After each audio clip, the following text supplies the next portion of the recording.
Okay, forget the guns, the cars, the cannolis. Just for a second. What if I told you that the most iconic gangsters in movie history are basically teaching a masterclass in strategy? I mean, seriously, we're gonna unpack the playbooks of these absolute legends of the underworld to really understand how power is won, how it's held, and maybe most importantly, how it's always lost. Let's dive in. So that's the big question, right? What can these fictional criminals actually teach us about real-world strategy? Look, we're not here to glorify these guys, not at all. We're here to dissect their methods, to get a raw, unfiltered look at how power really works when all the rules are thrown out the window.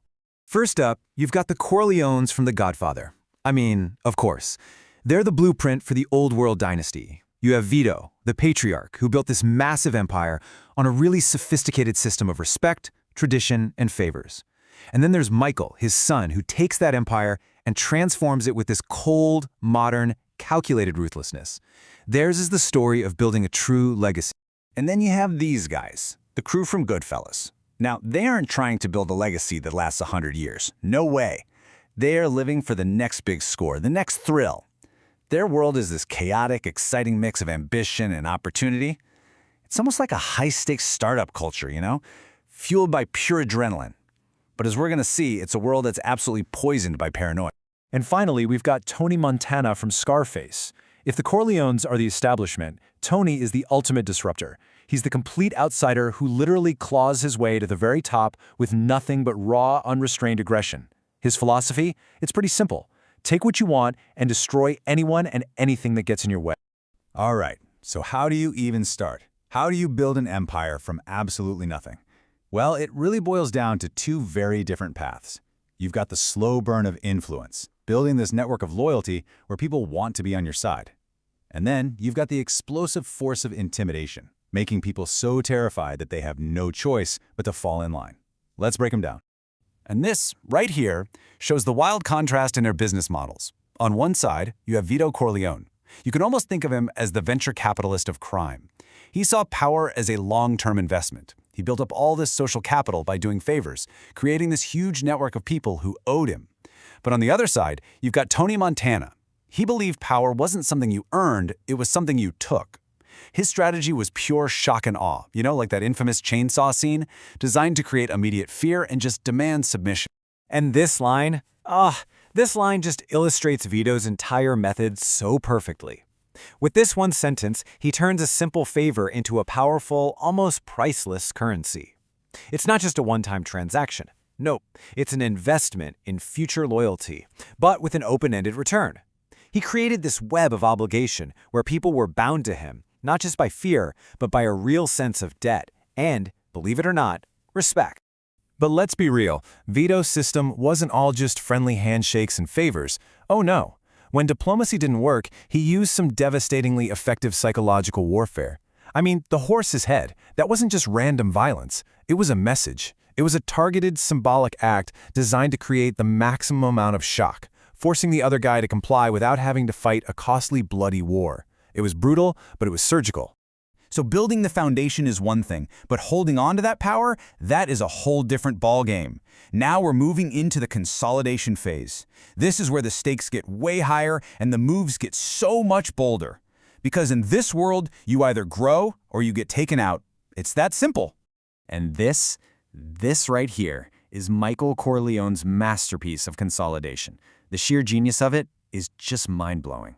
As he's standing in a holy church, renouncing Satan at his nephew's baptism, his men are out on the streets, systematically eliminating every single one of his rivals. This isn't just a bunch of hits. This is a hostile corporate takeover, executed with the precision of a surgeon and the absolute ruthlessness of a tyrant. In one afternoon, he consolidated the entire market. Wow. But hey, not everybody's playing chess like Michael Corleone. Take Jimmy Convoy. His approach to getting ahead wasn't some long, strategic war. It was all about one massive, game-changing score. The Lufthansa heist was his all-in bet.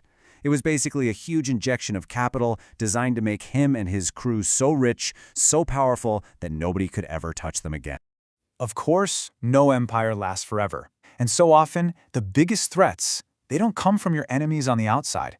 Now, time and time again, we see that the very same qualities that help these guys rise, that ruthlessness, that paranoia, that ambition, Those are the exact same things that cause their empires to rot from the inside out. Let's just pause here and really look at this, because how a leader handles betrayal, it defines everything about their reign. So Michael, he finds out his own brother, Fredo, is the traitor, and his response is just ice cold. It's patient, it's calculated. Deception, then execution. The result? Yeah, he gets total control, but he's left in this state of profound personal isolation. Now Jimmy Conway, he just suspects betrayal from his crew, and his response is a paranoid killing spree that leads directly to his own downfall. And Tony Montana, when his best friend Manny betrays him, his reaction is just pure impulsive rage. He kills him right on the spot, and in doing so, he severs his last true human connection. And man, this line from Henry Hill's narration, it just captures the whole self-destructive spiral perfectly. The Lufthansa heist was a huge success, right? But it created this fatal paranoia in Jimmy. He got so obsessed with tying up loose ends, with eliminating any potential liability, that he destroyed the very team that made him powerful in the first place. So the success itself, that became the seed of his own destruction. It's tragic. So, after all is said and done, what's the final bill? What is the ultimate cost for all this ambition, all this violence?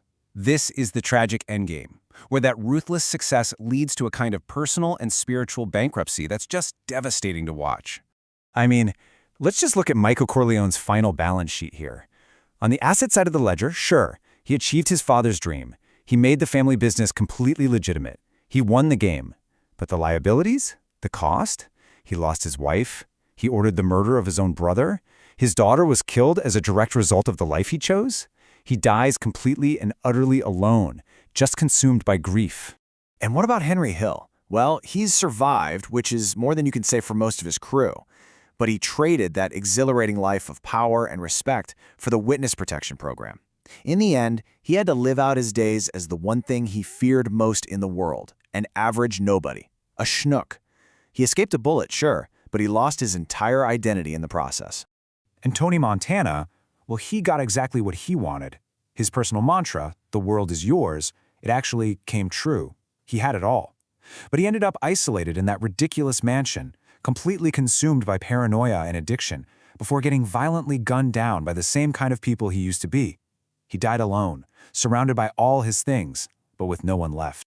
So, as we've seen, the pursuit of absolute power, it almost always comes at a devastating cost.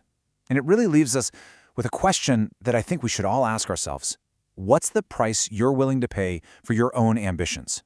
And when you're faced with those tough choices, what's the one line that you absolutely will not cross?